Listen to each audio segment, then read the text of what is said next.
ଏହି ଜିନିଷ ବ୍ୟବହାର କରନ୍ତୁ। କେବେ ବି ଆପଣଙ୍କ ଘରକୁ ପଶିବନି ସାପ, କେବେ ବି ଆପଣଙ୍କୁ ଦଂଶନ କରିବନି। ତେବେ ଜାଣନ୍ତୁ, ସାପମାନଙ୍କୁ ଦେଖିଲେ ସମସ୍ତଙ୍କୁ ଭୟ ଲାଗିଥାଏ। ସାପ ଆକ୍ରମଣରେ ଲୋକଙ୍କ ଜୀବନ ବହୁତ ଚାଲିଯାଉଛି ଏବଂ ସାପଙ୍କ ଠାରୁ କିପରି ଆପଣ ନିଜର ଜୀବନ ବଞ୍ଚାଇ ପାରିବେ। ଜଣେ ଯେତେ ସାହସୀ ହେଲେ ବି ସାପ ସାମ୍ନାରେ ଦେଖିଲେ ଲୋକମାନେ ଭୟଭୀତ ହୋଇପଡ଼ନ୍ତି। ତେବେ ସ୍ନେକ୍ ଲାଇନ୍ ହୁକ୍କୁ ଫୋନ୍ ମଧ୍ୟ କରନ୍ତି। ଜଣେ ଯେତେ ସାହସୀ ସେତେ ଜରୁଆକୁଳା ହୋଇଥାଏ। ଗ୍ରାମାଞ୍ଚଳରେ ସାପ ଅଧିକ ବିପଦ ସୃଷ୍ଟି କରୁଛନ୍ତି। ଆଜିକାଲି ହଜାର ହଜାର ଲୋକ ସାପଙ୍କ ଦଂଶନରେ ପ୍ରାଣ ହରାଉଛନ୍ତି। ଆମେ ଆଜି ଆପଣଙ୍କୁ ଏମିତି ଲିକ୍ୱିଡ୍ ବିଷୟରେ କହିବୁ ଯାହାକୁ ସ୍ପ୍ରେ କଲେ ସାପ ଘରୁ ଦୂରରେ ରହିବ।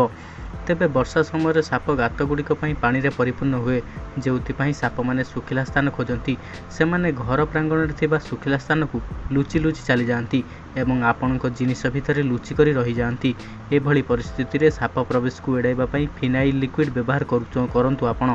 ସାପ ବିଶେଷଜ୍ଞ କୁହନ୍ତି ଯେ ଫିନାଇଲ୍ ଲିକ୍ୱିଡ୍ ବ୍ୟବହାର କଲେ ସାଧାରଣତଃ ସେହି ଗ୍ୟାସ୍ରେ ଘର ଭିତରକୁ ସାପମାନେ ପଶିପାରନ୍ତି ନାହିଁ ଏବଂ ସେହି ଗ୍ୟାସ୍ ସାପମାନଙ୍କୁ ଏପରି ପ୍ରଭାବିତ କରେ ଯେ ସାପମାନେ ସେହି ଗ୍ୟାସ୍ ଠାରୁ ଦୂରକୁ ପଳାନ୍ତି।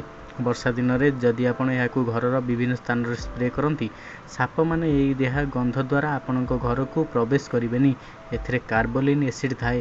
ଏହାର ଗନ୍ଧ ହେତୁ ସାପ, ବିଛା ଏବଂ କୀଟପତଙ୍ଗ ଘରେ ପ୍ରବେଶ କରନ୍ତି ନାହିଁ। ଘରର ଷ୍ଟୋର୍ ରୁମ୍ର ଆବର୍ଜନା ସ୍ଥାନକୁ ମଧ୍ୟ ସଫା କରନ୍ତୁ।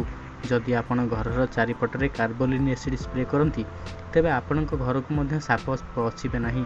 ବିଶେଷଜ୍ଞ ଆହୁରି କହିଛନ୍ତି, ବର୍ଷା ଦିନେ ଏକ ଖୋଲା ଅଞ୍ଚଳରେ ଫିନାଇଲ୍ ସ୍ପ୍ରେ କରନ୍ତୁ, ଯାହାର ପ୍ରଭାବ 1 ସପ୍ତାହ ପର୍ଯ୍ୟନ୍ତ ରହିଥାଏ ଏବଂ ଗନ୍ଧ ମଧ୍ୟ ଆସୁଥାଏ।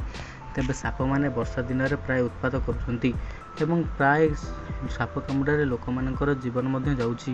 ସାଧାରଣତଃ ଭାରତ ଭଳି ଦେଶରେ ସାପ କାମୁଡ଼ାରେ ବର୍ଷକୁ ପ୍ରାୟ 30,000 ଲୋକଙ୍କ ଜୀବନ ଯାଇଥାଏ।